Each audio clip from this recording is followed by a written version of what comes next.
story time and how God prepared me to meet my husband weeks before meeting him. And I'm just going to jump straight into it. There was this one time I was talking to this girl named Joyce, and we were cool. And I was telling her about, like, you know, my tips and trick with men and basically what I do to get the things that I want out of them. And she was like, OMG, you sound like a Southern Belle. Like, I've never really met a Southern Belle before. And y'all, I was so flattered by that. And then on my way home after the conversation, he called me a manipulator. I was driving home and I was thinking about what she was saying, but then God said manipulator.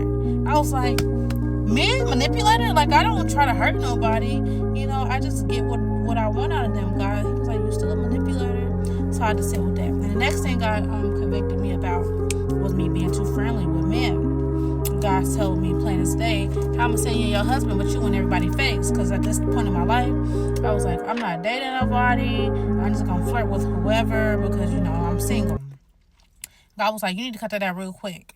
And then, you know, I was like, okay, God, I'm going to cut it out. And then I started flirting with somebody again, and God was like, this is what I'm talking about. I was like, dang. Like, the conviction hit hard. And then the third thing, God told me before he sent me my husband, before I met my husband, God was like, how are you going to be an evangelist and everybody I send you to witness to, you get attached to them? Like, how am I going to send you your husband, but you getting attached to everybody that I send you to witness to? And I was like, dang, God, like, you know, you right again. So I ended up having to cut that dude off. And but y'all know that is God preparing me. But you know, Satan, he got to try you, right? He got to try you. So a couple of days before I actually met my husband, there's this guy that I had talked to earlier in the year. And, you know, we had history. We were on and off and stuff like that. And I really liked him, but he had ghosted me twice this year. And then he came into my life again.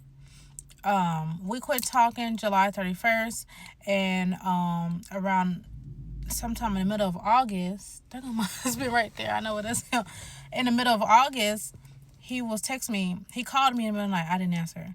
Then he texted me and he sent me a letter to my door, and I didn't respond. But then he texted me again, can we talk? And I was like, what you want, bruh? Like, you know, you dropped me off. Like, you threw me in the trash. What you trying to get me out the trash for? Y'all, I talked to him all of 2 days because God and Satan knew it's a possibility that I'd fall. And Satan was trying to see, well, God knew I wasn't going to fall because he know that man was right around the corner for me. But Satan was trying to see if I was going to fold. Y'all, if I would have started talking to that man again, I would have never met my husband. Never. Y'all, that's why y'all can't, like Solomon said, a dog that goes back to his own vomit is like a fool that repeats its folly. Like, I would have missed out on my honey now. But that's how God prepared me, and that's how Satan tried me and tried to keep me from my promise. And I just love telling that story. If anybody got any questions, I like to tell the story in detail. But that's it, y'all. Don't go back to that man.